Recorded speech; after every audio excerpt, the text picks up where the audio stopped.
You don't rise to the level of your goals, you fall to the level of your systems. So today, I'm giving you the 12 habits that made me rich so you can steal them. Every dollar I've made, every business, investment, deal was built on a foundation of boring, repeatable daily habits. And every single one I'm showing you is backed by real data, not opinion. Steal these habits, stack them daily. Let's get into it. Number 1, throw out your TV. Your TV is stealing your dreams, hot take, but the TV is costing you more than you think, maybe even your millions. Let's break it down like this. If you're watching hours of Netflix a night, you're not just killing time, you're killing opportunity. According to Nielsen, the average American spends 3 hours per day watching TV. That's fucking insane. What is wrong with us? That's 45.6 days per year gone. Another long-term study found that our kids are going to be dumber and poorer the more TV they watch. And this isn't about poverty or low test scores. The effect held even after controlling for those. The data says more TV, lower educational achievement, higher risk of unemployment. TV habits don't just waste time, they quietly sabotage your future earning power. I'm not saying never relax, by the way. I'm saying stop outsourcing your imagination to a screen. Every hour watching somebody else's story is one not building your own story. TV, passive. Wealth, active. Here's the rule. You can own a TV, but I think you're only allowed one in the house. That's what I do. We call it the multitask rule. No watching TV unless you're multitasking. That can be doing a little ab workout. I do that. I'm trying to work on mine. Rolling out your legs. That's pretty miserable. I do that too. It could mean doing some work, but don't just melt into the couch to escape reality. Here's how you can start. 1, cancel autopay on at least 2 streaming apps. You probably have way more than you think. 2, track your screen time like you track your spending. Do you want to be known as the chief TikToker? 3, replace TV time with something that builds ROI. So read, walk, call and talk to a friend. 4, if you're scared to toss the TV, just do a 30-day no TV challenge. Journal what changes. Number 2, how you start is how you finish. So simple, easy, less than 30-minute move. I want you to do a hard workout or at least a walk first thing every morning, or 60% of the time every time. I think waking up at 5:45 a.m. solves 99.9% of problems. So every morning, before emails, before talking to anybody, before chaos, before somebody else takes over your morning, I hit a hard workout. Got it. It's pretty much my non-negotiable. Why? Because moving my body before moving my business, that changed everything for me. Otherwise you get that anxiety in your chest about everything coming in. And it's not just me. This massive analysis of over 2,700 clinical trials found that regular exercise significantly improves your brain function, makes you smarter. Even light or moderate activity boosts executive function and general cognition, aka makes smarter decisions, especially when they matter. You don't need to train like an athlete. I certainly don't.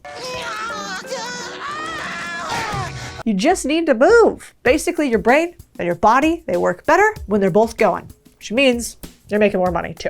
Wealth comes from clear decisions. So when I was making my first couple of business deals, I was anxious as fuck, you guys. My morning walks, I call them stress walks now, but they're like my reset button. Some of my best ideas came right after those walks, right after those workouts, not because I was smarter all of a sudden, but I was just clearer. So how to start? 4 things that really will help you stick to this. 1, lay out your clothes the night before. This is James Clear 101 from Atomic Habit. My friend Mel says, I lay out my exercise clothes on the floor. It is a giant middle finger to myself. Do I want to work out? Hell no. But when I wake up, it's visible. 2, I'm only allowed to listen to my favorite podcasts or books while I'm working out that day. After I've worked out, I can go do some more. 3, walk, run, lift. Whatever, it doesn't actually matter. Start with 20 minutes, then build. And then as my friend Gabrielle Lyon says, do it every day. Yes, even on the weekends. Your body, first investment. All right, number 3, negotiate one thing every day. One of the highest ROI habits I built, negotiating for everything. The rent that I ever pay. I've never bought a house that I didn't negotiate. I've never bought a car that I didn't negotiate. I've never taken a job that I didn't negotiate. I've really never bought a big purchase without negotiating it. You should never, ever accept the first offer. And according to a study of newly hired employees across a bunch of industries, they found that those who negotiated their starting salary earned $5,000 more on average per year than those who didn't. And when you model that out, just a 5% annual raise over a 40-year career, that's over $600,000 in additional lifetime savings. Negotiation isn't just about money. It's about knowing your value and asking for it. I actually started doing this in the 2020 crisis. We had a bunch of our portfolio companies that were literally going under. I thought we were going to go bankrupt. I thought a bunch of them were going to go over. I was panicking. Founders were calling me every 7 seconds. And then here's what we did. I said, pick your biggest expenses and I'm going to help you negotiate them down. So we went through every single one of the top 10 expenses in our companies. I'd call up the landlord and I'd start there. And I'd say, we literally do not have the money to pay for this. We want to stay here. We don't have sufficient funds. We could pay you this instead.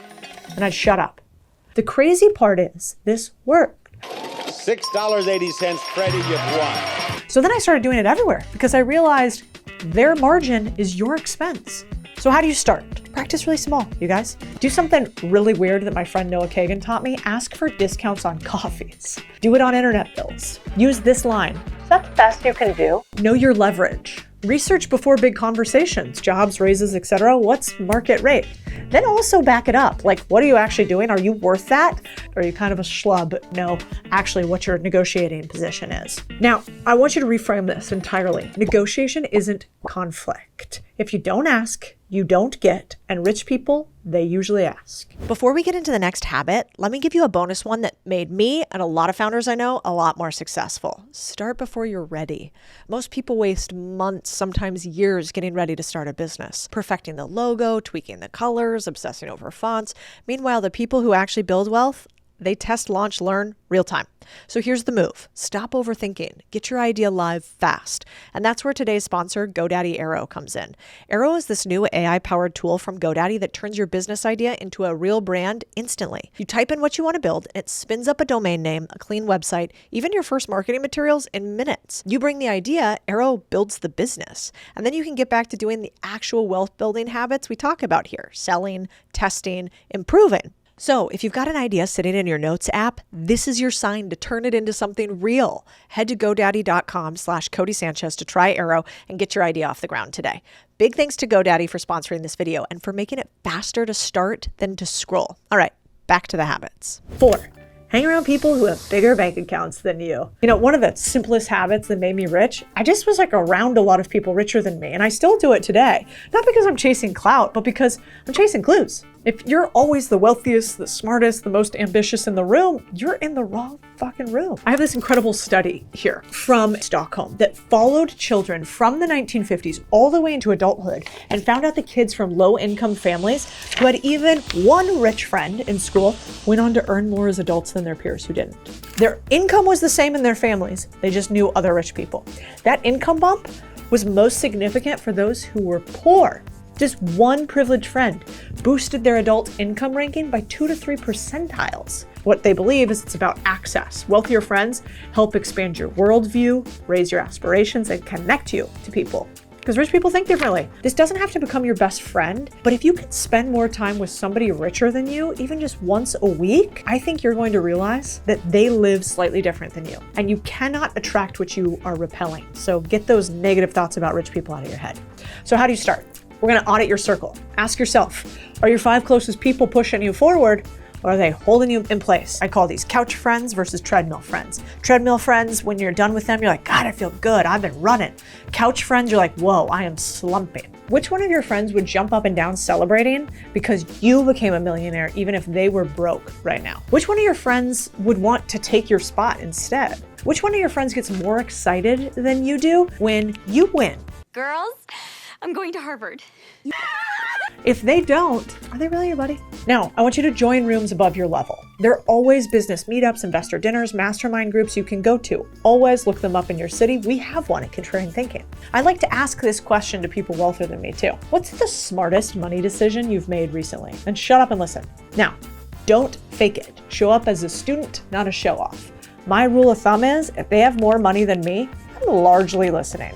I'm not talking that much. I'm trying to help them for sure, but not trying to show off to them. So, you want to get rich, spend time with people who already have the thing that you want. 5, I want you to audit your equity weekly. Track ownership, not just effort. Most people track their to-do list. Rich people, they track their equity every single week. I don't just ask, what did I do this week? I asked, what did I build?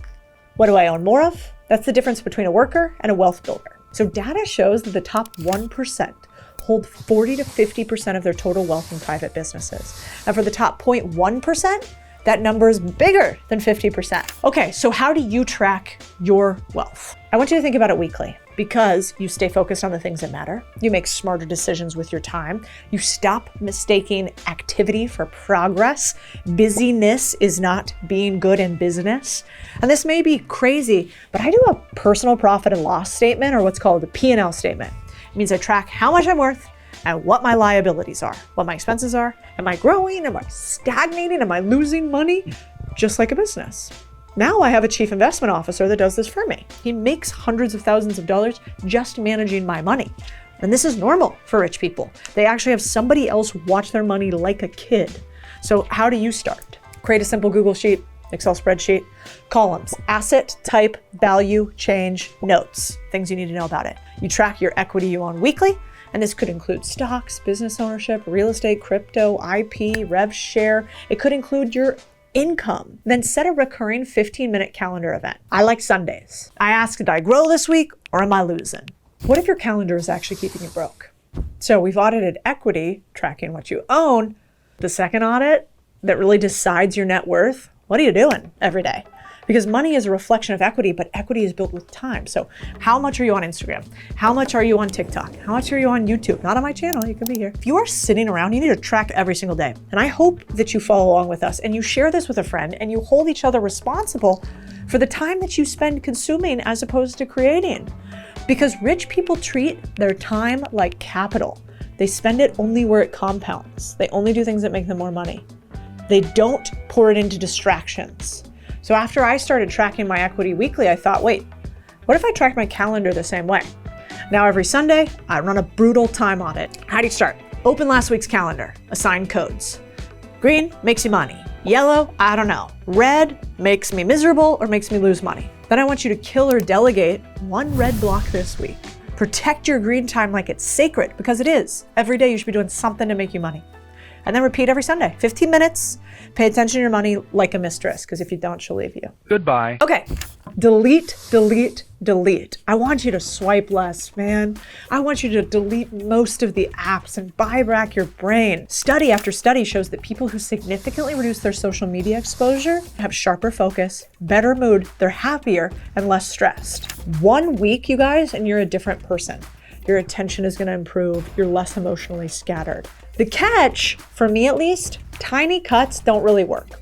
The real benefits only come when you make real reductions, like I'm talking 50% or more. Next one, headphones on, world off, though these are not mine because I do not fuck with wireless headphones. I got that little conspiracy theorist in me. I don't think it's good for your brain. This one is such a game changer. Even if it makes you look antisocial. Like, I wear headphones to block out distractions, even in public or at work. A large-scale study of over 400 knowledge workers found that using a visible signal of focus, headphones, reduced interruptions by nearly 46%. Not only that, workers reported feeling more productive, better able to concentrate, and more respected during deep work sessions. Every interruption, you guys, costs more than a few seconds. It breaks your flow. And flow is where the best business ideas come from. So earphones help you guard the gates to that. Music, no music, actually doesn't matter. I like to avoid lyrics because they compete with your thoughts in your head. So stick with some rhythmic music and you're off to the races. Next, I want you to do one unpopular thing every day. Let me tell you why this matters and why doing one thing a day that makes you a little uncomfortable and maybe is even a little unpopular is so incredibly important. The Association for Psychological Science found that people who were encouraged to embrace discomfort took more creative risks, stayed more engaged, and persisted longer in uncertain and challenging tasks. So discomfort became a motivating signal. Participants reframed it as a cue for growth rather than a reason to back off. Why? Leaning into discomfort, it builds grit, one of the most important things for entrepreneurs. The crowd, they'll keep you broke, tired, and trapped in people-pleasing loops. You don't build empires by waiting for applause. You build them by doing the right thing, especially when you're going to be misunderstood about it. When I get an answer I don't like, I ask 3 questions. I say, why can't I have this? And if their answer isn't specific enough, I say, is it against the rules of physics? Like, does physics say 1 + 1 cannot equal 5? The answer is usually no. The second question is it illegal to do so? Like, will I go to jail for this? Will you go to jail for this? The answer is usually no. Then the third question, is this just something that we don't want to do or you don't want to do? This is not super popular, but it really narrows the field and it makes people realize how often they say they can't, when they should be saying, here's what it would take to do that. So each morning, write one small thing you'll do that might ruffle some feathers. So daily discomfort equals long-term dominance. Number 10, the not to-do list. We've talked about building habits that create wealth, but here's the flip side. The part no one tells you. Success isn't just about what you do, it's about what you refuse to do. In the beginning, you gotta say yes to everything. When you're not rich, you gotta say yes a lot. As you get rich, you have to do a lot of things less. So I actually started writing one down years ago, and it changed the game. There was a global study actually on CEO behavior, and they found that the most successful CEOs spend more of their time on strategic decisions and external relationships, far less on reactive internal busy work. So high-performing leaders basically are delegating or eliminating low-level tasks and only working on things that fall as the most important thing they should do next. Literally, every single successful person I know has a not to-do list. And here's mine, and some people will hate this. This is a real list. Oh, the internet's not gonna like this. I don't pick people up from the airport. I don't hire or hang out with people who cheat on their spouses. I don't gossip about people, and I tell people that when they start to, I kindly want no part of it. I don't wear stilettos for more than 60 minutes ever. I don't like unsolicited phone calls, so I don't take them. I don't respond to texts that just say, hey, call me. I hate that. I don't do let me pick your brain coffee meetings. I don't take a meeting or a phone call without getting the agenda first. I do not say that's impossible or I can't do that. I don't help friends move. I'll have a drink with you afterwards. I don't go to toddler birthday parties unless I have a toddler, and I do not. So I do not attend toddler birthday parties. I don't take my phone off silent mode, ever. I don't fill up my own gas tank anymore. I now don't ever get my nails done unless I'm on a meeting at the same time, usually at my office. So like, do you see how ridiculous these are? But they're so particular to me. So how can you do the same thing? Grab a piece of paper, open a doc, and label it the not to-do list. Right? 5 things that steal your time, energy, decision-making. Discipline isn't just doing more, it's choosing the right less. Your not to-do list might be the richest document you own. One ask a day. The other day, I really liked this. I learned it from a neuroscientist that she puts a real calendar like this on her wall. And at any given time, she's only allowed to have one ask on it, one thing that she needs to do every single day. And every day that she executes on it, she puts a big check mark. It might be reaching out to somebody that's kind of famous that's interesting for you and seeing if they have a book that you should read. The next day might be asking somebody out on a date. The next day might be selling your product to somebody. One ask a day. One brave DM a day. Cold outreach is free leverage. One DM could lead to a mentor, an investor, a deal, a job, a game-changing new update in your life. You're celebrating the action, not the outcome. If 5% reply, that's a win. It's a volume game. So every big opportunity in my life came from a single moment that I decided to do something uncomfortable. Very, very few people do this. And if you do this in a kind and loving and really curious way, as opposed to a hungry, thirsty way, you will shock yourself as to how much money you could make. Okay, if you're in sales or if you have a business, I'm gonna change your life in 1 second. I used to be in sales and investments. I've sold billions of dollars of investments at First Trust and Goldman and Vanguard. And I think I became the top salesperson at most of my companies for this one reason. Every single day at the end of the day, I would write down a list of every single person I needed to call the next day in order to get sales done. I used to average like 40 or 60 calls a day. And I would start the morning by doing nothing except calling those people. I knew if I ended my day with the most important task, making sales, and I started my day with the most important task, making sales, it was more likely that I would raise more money. So how can you start? Pick one thing to sell daily, big or small. Could be a product, consulting. Sell something today and again tomorrow and stack the days and watch what happens. And if you comment what your sales pitch would be, I'll comment on a bunch of your sales pitches in the YouTube comments and tell you what I think you could do better. Because the truth is, you do not need a 10-year plan. You need one habit today. You steal these habits, you repeat them, watch what happens, call me in a year and tell me thank you.